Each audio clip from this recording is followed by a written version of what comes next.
operating at half capacity, and then taking temperature checks, and then trying to distribute as many face masks as they could among the evacuees. Now, and of course, that additionally to that, we started seeing pictures super typhoon destroying from 80% the of everything in its areas. path. We saw devastation. ABC meteorologist Ginger Z standing by here with the science behind the strength of this storm. But first, our team reporting from the devastation zone, ABC's Gloria Riviera in the Philippines tonight. Ay nandito po, no? Dito po sa karagatan at diretso tumutunog sa bahagi ng Leyte, kung saan tayo nagla-live ngayon at TV dito sa bahagi ng Tacloban.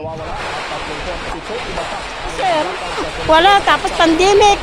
Lahat kami walang trabaho, sir. Humihingi po kami ng tulong sa gobyerno. Calamities have always been a part of Philippine history. Floods, earthquakes, wildfire, volcanic eruptions, etc. have taken millions of lives from time to time and dealt great damage to several properties and the community. The Philippines, as a disaster-prone country, went under countless nightmares and tragedies from the previous years. Sitting within the Pacific Ring of Fire and laying beside the Pacific Ocean makes the Philippines the most exposed country in the world to tropical storms with an average of 20 typhoons. These hazards cannot be controlled nor stopped, and this is where the importance of preparedness is needed the most. It is the so-called Disaster Risk Reduction Management, or the DRRM. The Republic Act 10121 or the Philippine Disaster Risk Reduction and Management Act of 2010, which governs the disaster management system in the Philippines. In Section 5 provides the National Disaster Risk Reduction Management Council.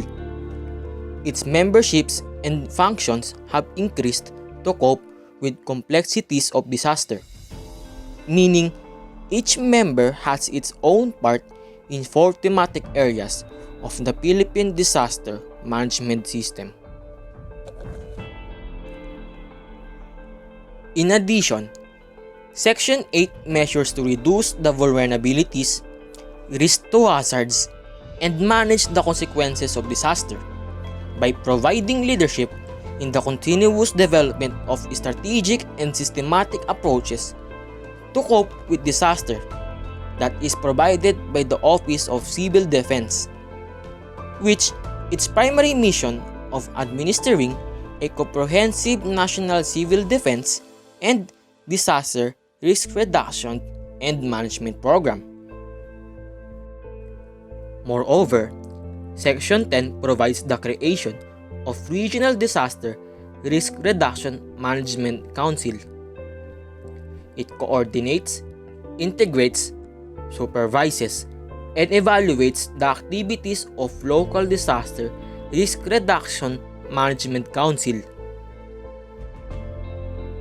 Consecutively, Section 11, likewise Section 10, provides for the organization at the local government level.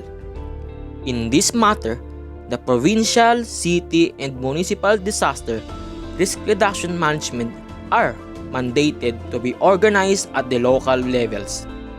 In the same way, in terms of barangay disaster risk reduction and management committee, these operate under Barangay Development Council. Furthermore, Section 12 provides the establishment of local disaster risk reduction management office in every province, city, and municipality, and a barangay disaster risk reduction and management committee in every barangay.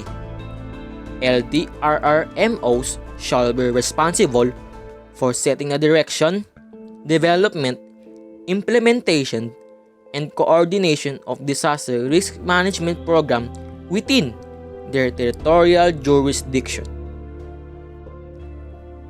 Lastly, Section 15 provides for the coordination during emergencies. The LDRRMCs are mandated to take the lead in preparing for, responding to, and recovering from the effects of any disaster based on the given criteria.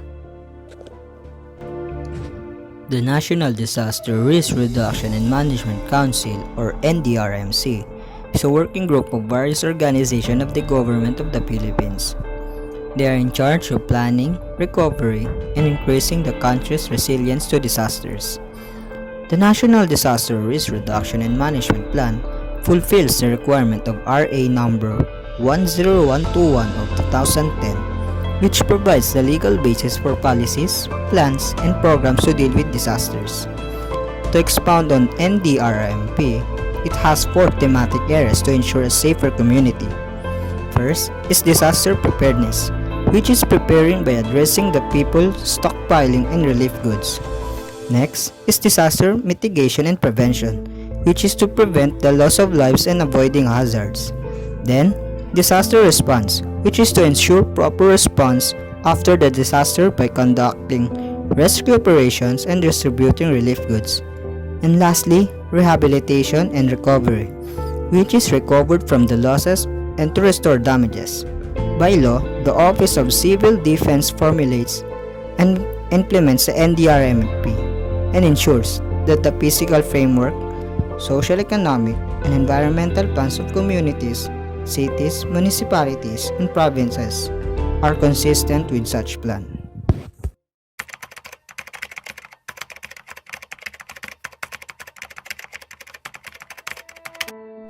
Safety brings first aid to the uninjured.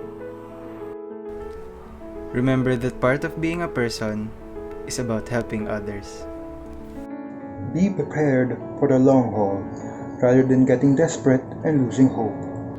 Keep yourself together and don't panic. Try to be on your own. Make wise decisions for yourself.